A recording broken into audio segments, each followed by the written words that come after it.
Hello, collective. How are you guys doing? I hope you're having a good week. I hope it's been a good week. Well, depending on when you see this too. I just hope you're having a good day, or your day will be good. So welcome to our Friday collective reading with the fairies. This is going to be the last one for a bit. I'm going away next week. You're going to have videos, so don't worry. It's going to be regular videos. I'm just taking my son up north one more time.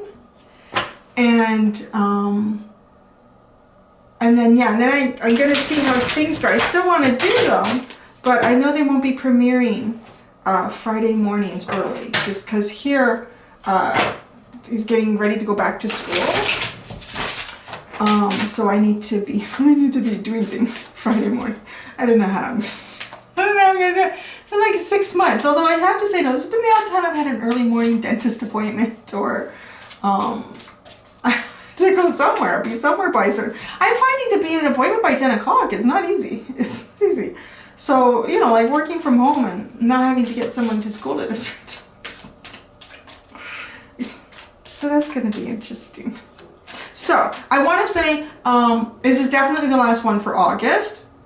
Moving forward into September, I did put a little poll in the community section with some options of, you know, if you guys do like to go into the premiere, I like to be there with you to be able to kind of chat and, you know, sometimes this is just one way. I'm just talking to myself. Lily, well, she did for the longest time. She used to come in and stare at me. And like, it's like, why is my human losing it? My human is just talking to herself. So let's see what the fairies have. Which fairy wants to come forward today with a message? What is the message for the collective? Ooh, wow. Well, 3. That's very rare. That's interesting. It's almost like they're sensing something. We got to get this out here. Okay. Oh, I didn't get my glasses. Lascuana?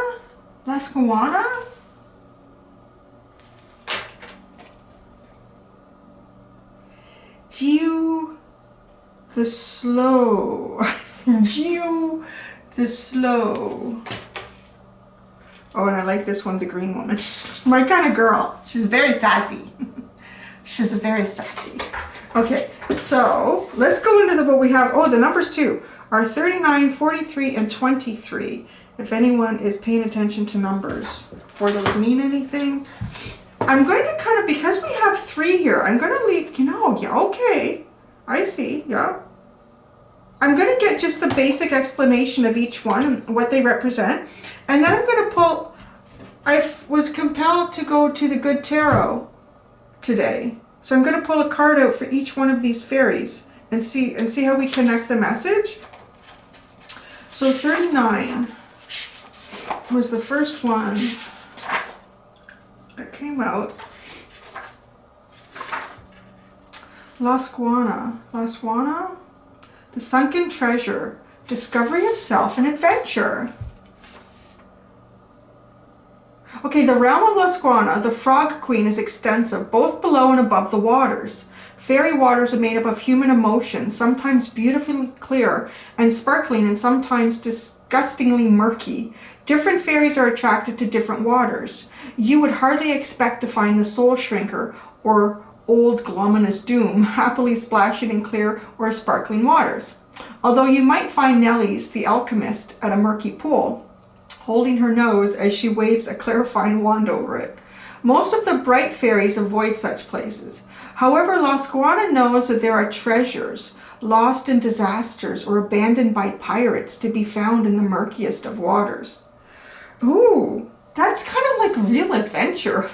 This is like just, you know, going in and seeing, you know, it could be the darkest path in the woods. Maybe it looks really scary, but there's probably a treasure to be found. Exploration is what this card is all about. And through exploring and seeing what we really are, warts and all, Lascuana would like you to know that she doesn't have warts. We discover parts of our talents and potentials that have been hidden by old traumas and misunderstandings or by lack of opportunity. Lascuana's explorations are not limited to the realm of emotions, but also include the world. She wants us to dive deeply into new experiences, even if the new experiences involve flying high. Listen to different styles of music with open ears, try new tastes, look at new sights, and try them all with the open willingness of a child. She especially wants us to explore new ideas. That's interesting. I like that. I like where that's going. Okay, now this guy, he looks really slow. So maybe once you get there, take your time. Geo the Slow. Cycles of time, slowness, waiting, patience. Geo is the gnome of slow processes. How long is it going to take for that water to wear that rock away? How much has that mountain grown or eroded in the last millennium? Geo is there watching attentively, making certain that things don't happen too fast, resulting in a slipshod job. It is he who watches the waves slowly encroach on the shore, wearing away the cliffs.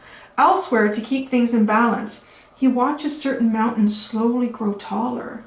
Geo is also the master of clarification process, whereby we let something sit quietly while the impurities slowly settle themselves out, allowing the substance to purify itself in time. This is interesting. I don't know if anyone else has caught the connection between what is being described here and what was briefly mentioned in this other card. Geo doesn't understand why we rush about so, missing out on the slow changes in the worlds around us. He is amazed at the stress and problems we create for ourselves by doing that. He wonders how we can survive if we don't sit down and watch the sunrise and sunsets, or if we don't have time to enjoy our lives, especially if we are so busy rushing around with the idea that we are making things good for ourselves later, but never now. That's interesting. Did you guys get the connection? So we're talking about the different waters here, right? And that it's very rare to find a bright fairy at a murky pond. The only one you might find, well, she'll go there, but is, what was the fairy that was described as like temperance energy? And everything they're describing about Geo the Slow is temperance. It's things being allowed to change kind of on their own and just enjoying the process of the change, of the shift, and not necessarily anticipating what that brings to you, but looking at the murky pond and being absorbed by how interesting it is in itself. There could be gooey things. I'll tell you, I bet you there's tadpoles and salamanders, all sorts of cool things to discover in there. All right, number 23, the Green Woman. I like this chick. I think she'd be fun. But I wouldn't be surprised if she'd get you the odd time with a joke. 23, the Green Woman. Wildness, natural magic, expectant gratitude, untrammeled creativity. Oh, that's interesting. The Green Woman dances naked in the moonlight and in the sunlight and the shadows as well. She doesn't care what you think of her. She knows her own worth from her experience of life. She is the feminine, vital, vegetative force that enables a root to crack stone, the reed to bend in the wind, and the oak to stand against the storm. The graceful slow motion dance of the Green Woman shows us how to release the constraints of artificial rules and limitations and find our true pattern of growth. Each of us, rooted or not, has an inborn pattern of perfection to guide our growth. Earth Mother nurtures us. Sun Father energizes us. Storms batter us, and sometimes we must bend before them. Other life preys upon us on one hand and nourishes and supports us on the other. Within the framework of the real world, we seek our path to realizing our own potential and finding our own fulfillment. The Green Woman reminds us that where the ground is fertile, something will grow. It may be nettles or thistles or roses or carrots or sandburrs or peaches, but it will be something because fertile earth never remains empty. She tells us to stay earthed, to attend to our own growing ground, keeping it fertile, aerated, and well watered, and to pay attention to what grows there. It is up to us to root out what we don't want within ourselves and to nurture what we do. She also reminds us to count our blessings and deal with our difficulties. A tree grows where the seed falls, as do all of our rooted brothers and sisters. They teach us of the importance of making the best of what comes to us, showing patience and perseverance in adversity.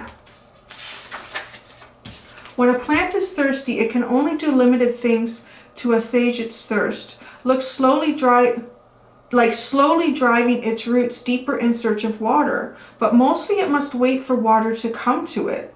Although we have legs and can often take action to get what we want, or at least try to, these are some things beyond our reach. These are the things we can learn from the green woman's example, waiting patiently and with expectant gratitude. Wow, there is a ton full of temperance energy. Oh wow, that's really interesting. Okay. Be patient. Be patient. Well, that's interesting. Yeah, maybe you should like really be patient. Don't just be patient. Be the patience. Or don't be impatient. That's not good. Stay healthy. All right. So I want a card for each one of these fairies to see how we can broaden this message, how we can go deeper into each one.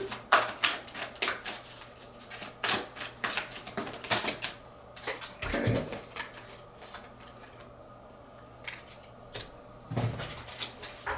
Okay. Aha. Oh, the Hierophant is at the bottom, guys. The deep, deep spiritual messages today. Deep connection. Wow. But she's like an alchemist, this Hierophant. She has so many tools of the trade here. She's got more than just what the magician would have, which is interesting because, yeah, can you see what came out here? I'm going to put, you saw the fairies, so now I'm going to put the card that came out with them like that. Let me show you what came out. So with La Squana, the Three of Fire, with Geo the Slow, the Page of Water. Water is an interesting theme here too, isn't it?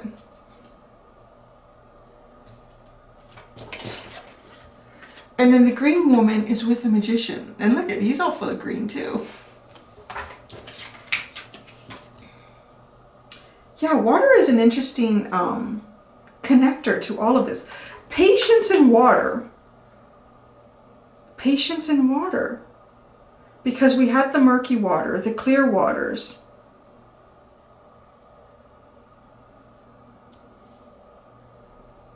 And then Geo the Slow is talking about, you know, watching and observing what water will do and how long will it take it to erode a rock on the shore.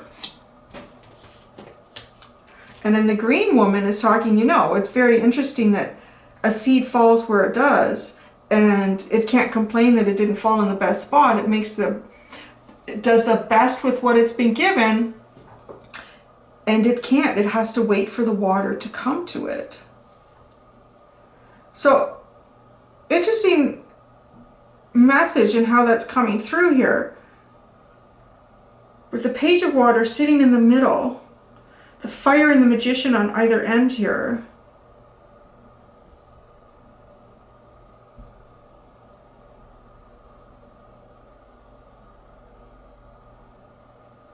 It's as if the water represents, you know, a lot of different things. It represents our emotions and our feelings. It represents cleansing, drowning. It really represents the beginning of life on Earth. I mean, that's where it all started, in the water. And intuition, sound, vibration all travels further through water than it does through air. And it starts off with talking about, you know, the murky and the clear. Temperance can sit at the murky water, waving the little wand, alchemizing it into clear water. And then Geo talks about really having the patience. The water may also be eroding something, like it needs time. You can't rush erosion. You also can't rush growth. It's interesting. Yeah, so the Hierophant, I mean, she's like an alchemist. This is not a typical Hierophant energy.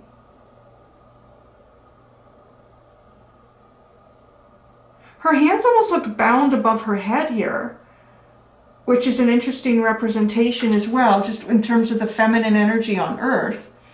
And, you know, a lot of the feminine energy being bound, held back, suppressed. But yet she has these wings. It doesn't matter how you hold my hands back, I will still find a way. Oh, it's pretty cool. I will still find a way. She will still soar. Yeah, because she's utilizing energy and time and patience.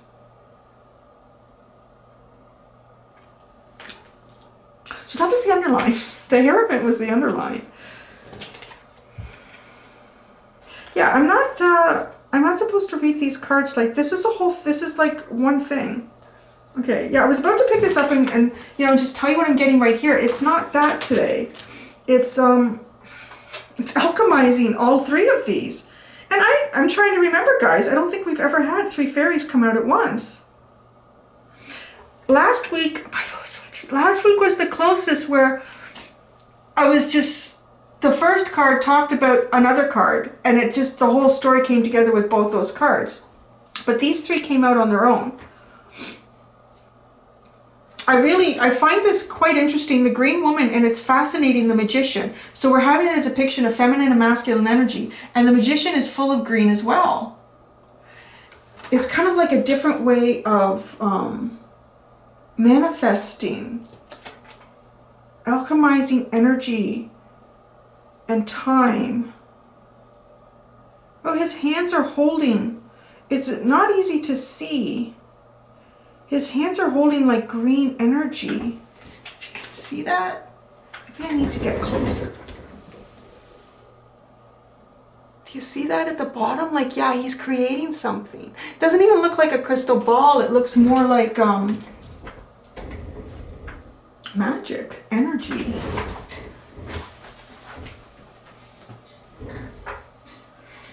Oh, wow. Okay, I gotta show you this. This is the toadstool, the mushroom that she's sitting on. The color and the pattern remind me of this boat. Like the red. This is the only card that has any red in it. I mean, these ones are all, this one's kind of grayish. Grayishes and blues. This one has got a bit of the green. It is the Green Woman.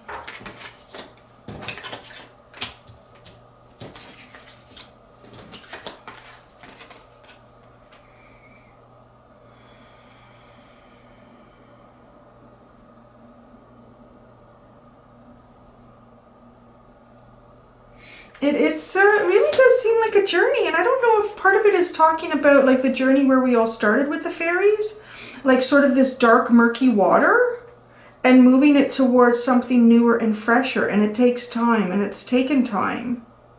Because this page, it's so young and innocent, yet it's not like what we would think it is, because it's also, it doesn't really look like a mermaid's tail, it looks more like a fish's tail.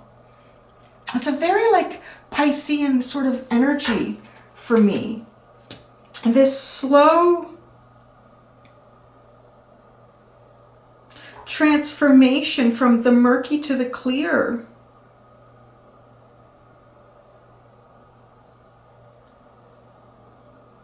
And the Magician shows up at the other end here with the Green Woman, and they're both really, in a way, understanding how to manifest. And the Green Woman, it kind of like, she sounds like a fairy of earth. She lives and works and is in earth, deeply and highly connected to earth and understanding. Kind of, I'm getting like she understands the chaos,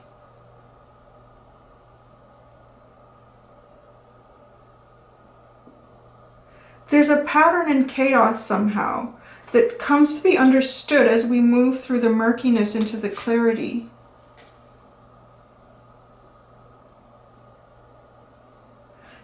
Energies are so interesting. She's so sassy. It's like Earth is so sassy. Mother Earth is so sassy.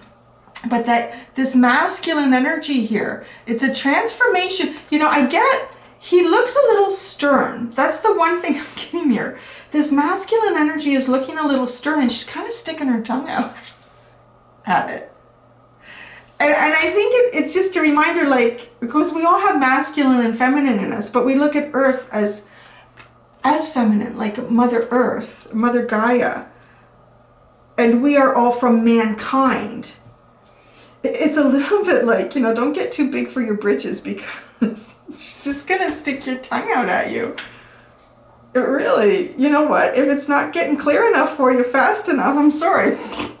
Literally, I'm sorry. You're going to get a raspberry. Don't tell me what you think you can do, because I am the earth.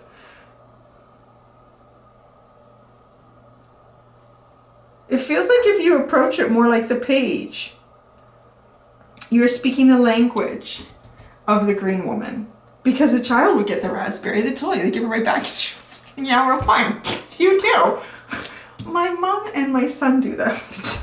So he'll say something and she'll say, well, no, you are too. And then they'll go back and forth. And I'm thinking, oh, like, you're in your mid to late 60s and you're doing this with a 10-year-old. That's kind of the energy though, right? Like, give it right back.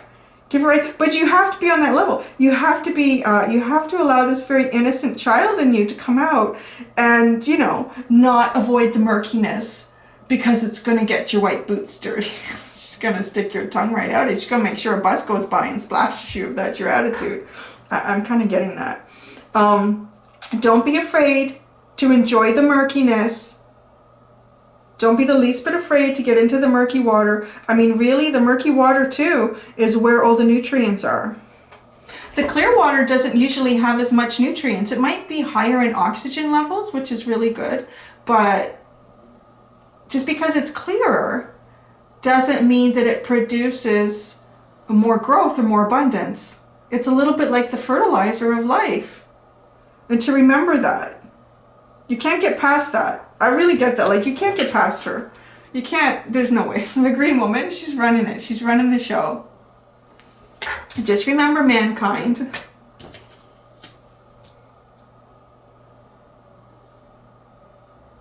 You know, too, and I'm looking at this. Geo the Slow, he's so tiny. He looks so tiny in the leaves. And the, you know, all adults, we'd all walk past. We wouldn't even notice Geo. But I bet you this little girl would. She'd see him right away. And then she'd know. I don't tell the adults. The adults aren't going to believe me that it's there. Right? Because you can see it. If you let the little child come out, you can see it. And you can see the magic. That's very important. Aha. Remember to see the magic. You are the magician, but don't get all, you know, hot on yourself about it. You have to maintain the child within.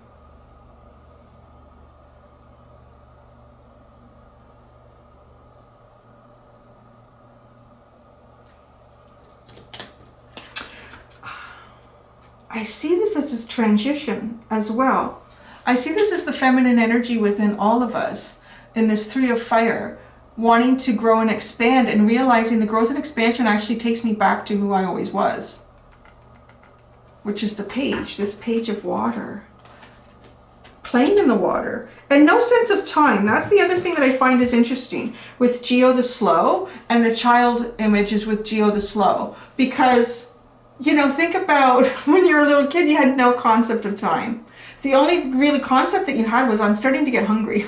Maybe I should go find some food. Maybe I should go back home and get some lunch and see if somebody's made me some lunch. It's that no concept of time, because you're just immersed in the experience of it. I don't know if you guys did. Like, I used to love finding those murky puddles, and I found some salamanders and tadpoles. I found some gross things too. But that's what you're going to find. It's fascinating, the things that you can find if you stop and you look. And life is a little bit like that. A lot of this is trying to remind us to stop and look. And just because you think something is murky, maybe too, just because you feel like a cycle that you're in is kind of murky and yucky, it's almost like the fertilizer of life to come. Be patient with it. If you're not, you're just going to get a raspberry from Mother Earth.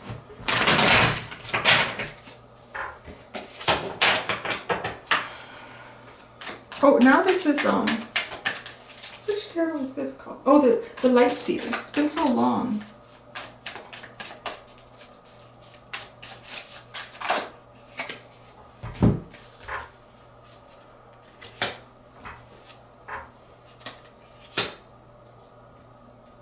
Oh, wow. Yeah, look at these. Look at what has come out here. The Page of Wands with the Three of Fire. And again, it's that feminine element within us. And it's just throwing the wand in the air. Let's just throw it up and see where it goes. Where does it land today? And it's kind of like this attitude of, I'm just going to see where the boat takes me. I'm just going to unhook the boat and see where we end up in this murky pond, this murky river. You know, maybe at some point the water will become more clear, but I'm just releasing it. I am releasing it here.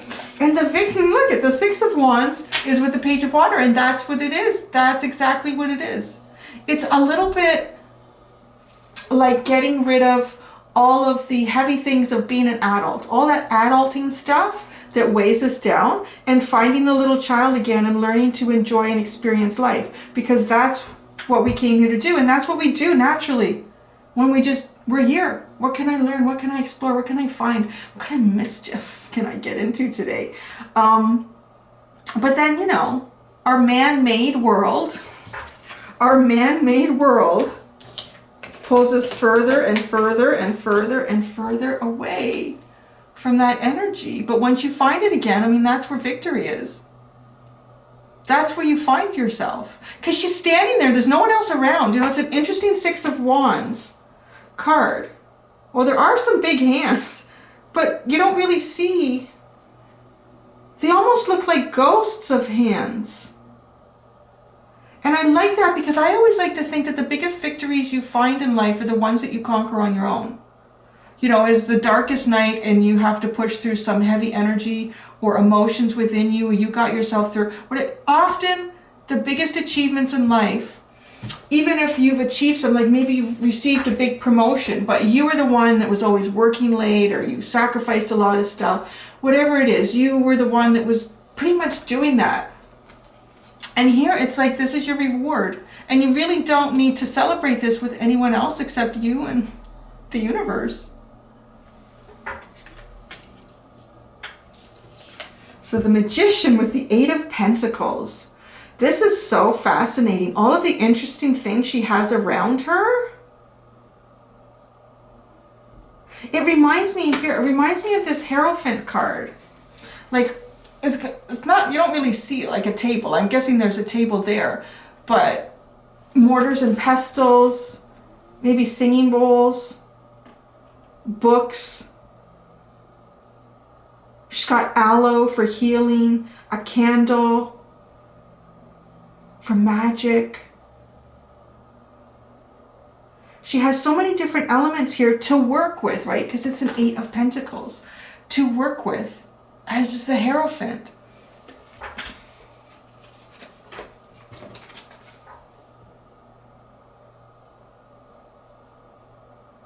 I sort of feel like I'm about to preach to the choir at this point.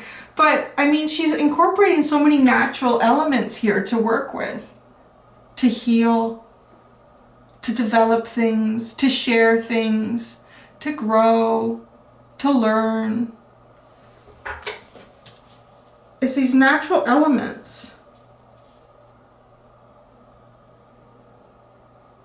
I can't, the Magician is staring at me so intensely. It's driving me crazy. Like, I literally feel like I need to pull out a separate card just for that. And I want to know who this is. I feel like it's, I don't know if it's a separate guide, but the energy is very intense. It's making me nervous. I mean, he's not, it's such a well-created piece of artwork. He's just staring. So I want you to feel this. I want you to feel this guy. Because I'm trying to do the whole reading. And this dude is just staring at me. Like, of course, he's not blinking. He's not turning away. Who are you, Magician? I feel like this is almost a separate energy that's come into the reading. Who are you, Magician? Who is this Magician? Who are you? Who are you, Magician? Oh my God, you are not going to believe the freaking card out. The Magician.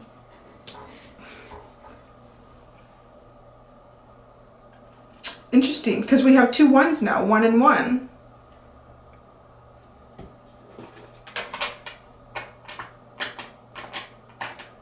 What is the message of the Magician? The Magician has come here with a separate message. I feel that. Wow. Oh, you know what? This is really interesting. Outside of Geo the Slow, outside of Geo the Slow, this is the only card that is a representation of masculine energy in the entire reading. And look at what I asked, what does this Magician want? Like, you want to say something, you want to do something. And it's the Queen of Pentacles and the Four of Wands. It's almost like this message from masculine energy, whatever this is, that's coming through. And it's a double repeat of being the Magician here. That it wants to come together with feminine. It's even our masculine sides wanting to not be in this struggle anymore and working against earth and working against nature and working against the natural cycles of life. To have a union with earth, to have a union with feminine here, because it is nurturing. That is, you know, you can look at it and say like the murky water, oh, it's all gross, but it nurtures us. Look at the feminine, look at the female. It's a lot of body functions. It's a lot of body functions. And it is like a lot throughout our world, like for the longest time. I'm actually kind of happy now. It's probably not going anywhere where a lot of guys want to hear, but I don't care. I don't care, because it is part of connecting with this feminine energy. Is all those like menstruation ads. They were always showing like blue drops of water on the pads. Blue. Like, they can't even just say that it's actual blood, but that is, you know, it's the gooeyest parts of us that give life. It's the gooeyest parts of nature that give life. I feel like this is that, because for a long time, like, masculine energy has been very offended by the gooey parts of life, always trying to pave it over. Always trying to build a tall cement building so everything is clean and there's no gooey parts of life. If you're having a gooey part of life female, you should go, don't do that here. We don't want to hear about it. Like, right? But now recently I'm seeing more and more ads where they're using red drops. Oh, that's a start. But yeah, wow, look at that. That's really fascinating. I want to ask more questions about the Magician, but I don't know. Do you think they're going to tell me? When you ask who they are and they tell you with the same card, where have you come from? Where has this Magician come from? Where have you come from? And when I'm asking that, sort of like past energies, past experiences, I don't think I'm going to get a card that says, I come from, you know, like a heading or a reading on Earth. Where has the Magician come from? Where has the Magician come from? The Page of Swords. Oh, the Magician. The Magician has allowed itself to become a page again. To become a page and to listen and to learn and to watch and to learn. The page, this Magician has come from being a page. Which is good, because the pages are the points in life where we learn and create the foundation to grow. But what is important is to remember the page. I feel like the Magician still hangs on to its page, the page in it.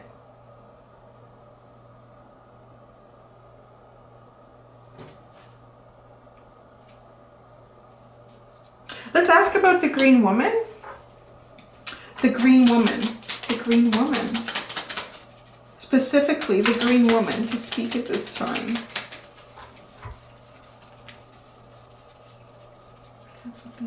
My card, oh, there we go. Oh, yeah, the Green Woman. She is the love. She is the love, and she is the water, and she is the cleansing, and she is the intuitive. She is the giver of life, really. Like the Queen of Cups is the giver of love and life. Well, that's really interesting. Well, there you go.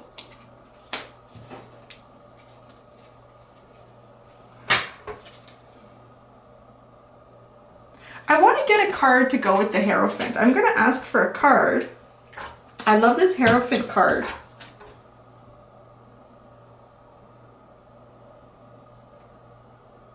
And it's quite interesting because, you know, part of getting the balance that we've been talking about in these readings on Fridays with the yin and yang energy, the masculine and the feminine, is that we need to balance that within ourselves. The whole world is out of balance in that way because it's not balanced within us. And I think many of us are getting closer and closer to achieving that balance, which kind of, to me, starts to tip the scale, and then once it's going in a certain direction, so many people are finding that balance within themselves that it starts to spread and move. Almost snowball effect. As it's rolling down the hill, it gets bigger and bigger, and there's more and more people. It becomes easier and easier for other people to see, oh, it's safe to be this way, or it's safe to allow myself to be expressive or emotional, or to have emotions and to share it, or it's safe to know when I need to speak up for myself, or I need to hold strong to what I believe in, right? Because the feminine has needed to do that too, like to really be strong and really stand up for itself. And look at how she's done that. Like, you might tie my hands, oh, but I'm still gonna fly. You can't stop me. The Hierophant.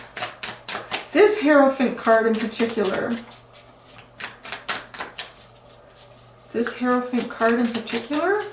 I mean, and too, she's also, the Hierophant is about a higher connection, a more spiritual connection.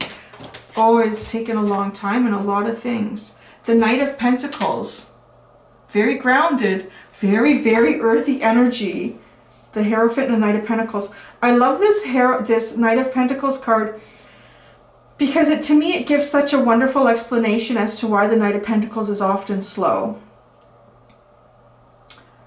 It is always depicted as the slowest knight in the deck, but it is also often said that slow and steady gets you to the end, gets you to the prize, wins the race.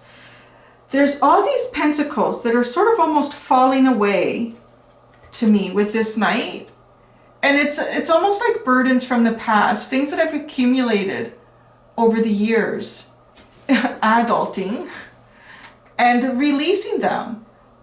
And there's no rush to do it. It's just, yeah, that doesn't serve me anymore. I just keep walking, and I love it. He's barefoot and he's in the grass.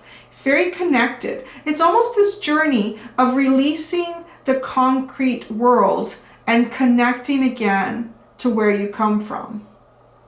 Releasing what the man-made world has imposed upon you and connecting where you truly come from. Connecting with that.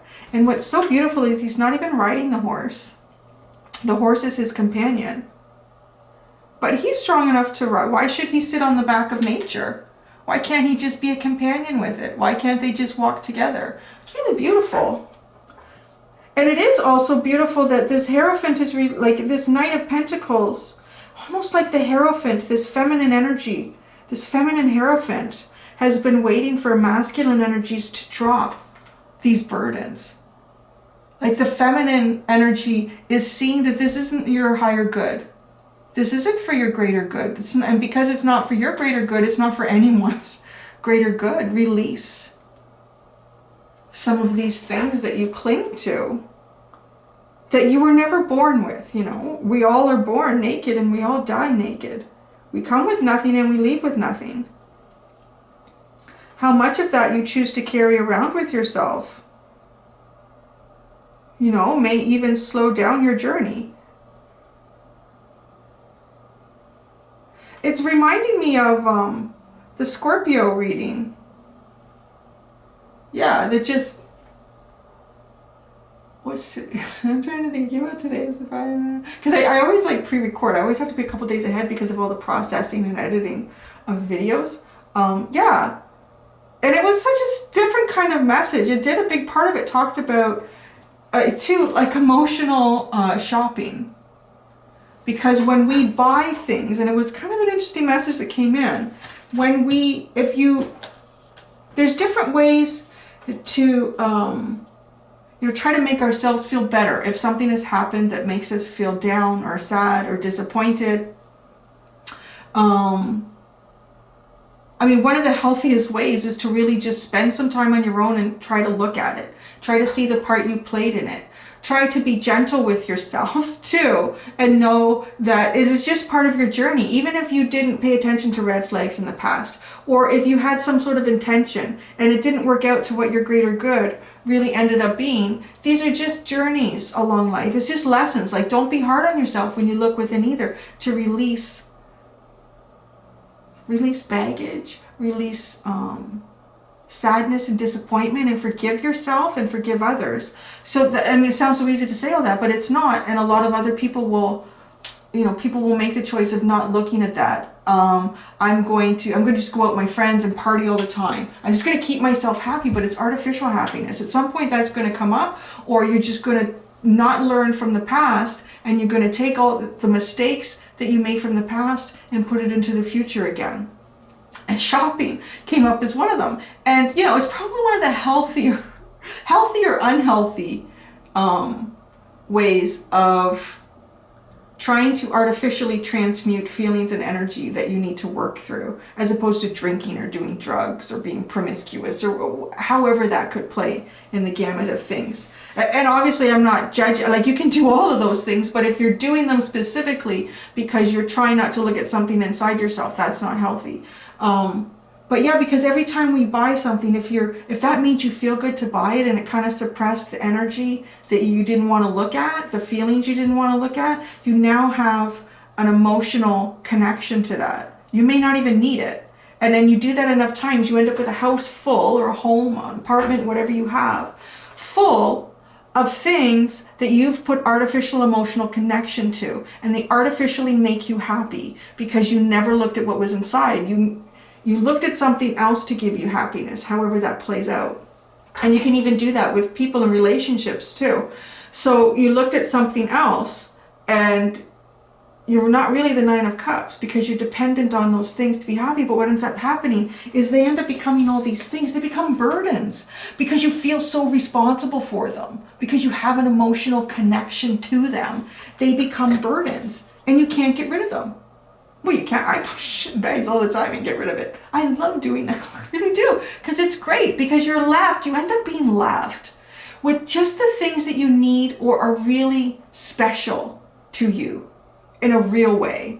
They weren't purchased to hide something that you didn't want to face. So there's so much of this. I mean, there's so much of that. And even things that, yes, you purchased over time, or things that you acquired, friendships, it's a gamut of things that we experience and collect in a lifetime. And as we move forward, like, some friendships drop away, and it's just a natural process of life too. And things that, they're not very useful. That thing's not very useful. I haven't used that in, I don't know, like 3 years. I haven't.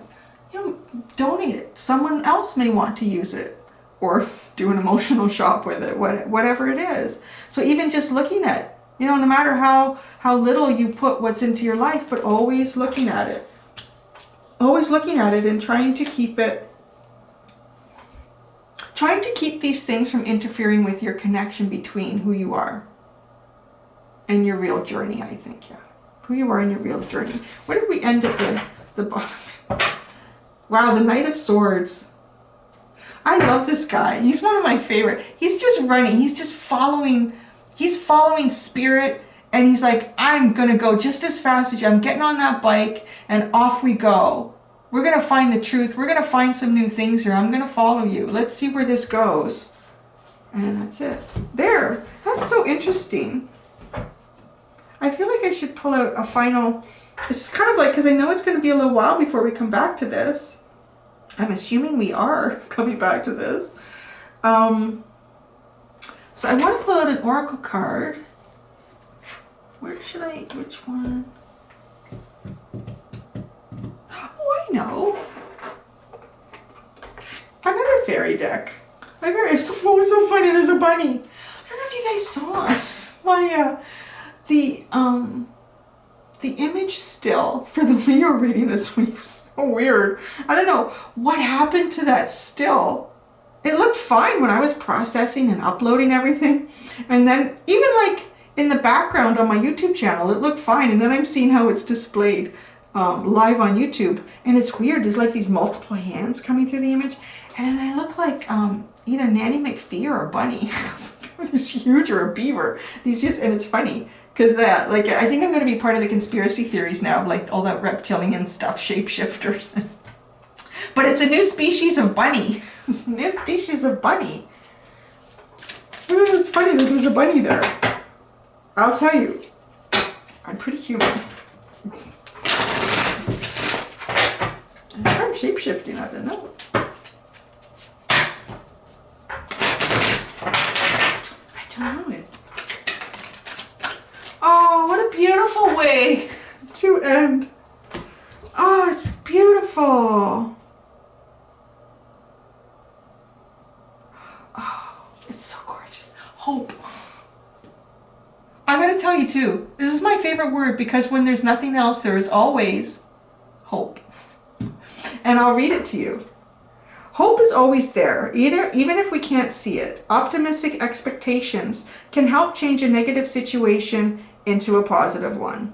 And look at that beautiful dove flying above the rainbow. It's just, oh gosh, I'm getting a weird feeling like this might be the last one. I don't know. Because, you know, you see rainbows in the tarot, it's kind of like hitting the completion. Hitting the happiest cycle of all. Having done all the work to reap the reward. But, you know, it's not like reaping the reward like, you know, getting some more pentacles. It's just the journey of happiness and freedom. And a connection between, you know, your inner child with the source, with the universe. And I like turning hope. And hope in a sense is also that temperance energy. Particularly with how they've worded it here. Optimistic expectations can help change a negative situation into a positive. There's the alchemy of transformation, right?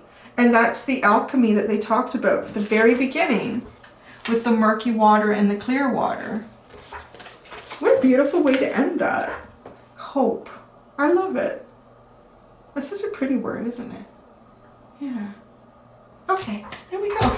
That's it, guys. So, like I said, there won't be one next week. Yeah, no, I don't know. So just stay tuned and see what happens. I don't know either. I really don't know at this point. I mean, I always come here and I'm like, okay, what card should I pull? And I kind of wait to feel drawn to things.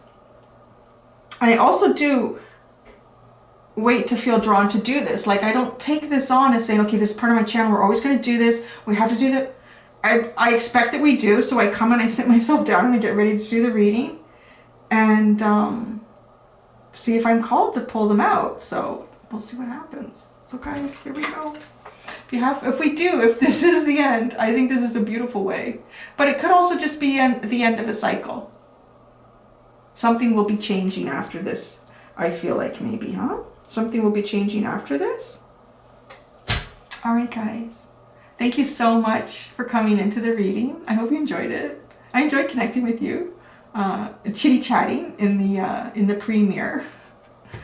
Until next time, do be gentle with yourselves. Bye.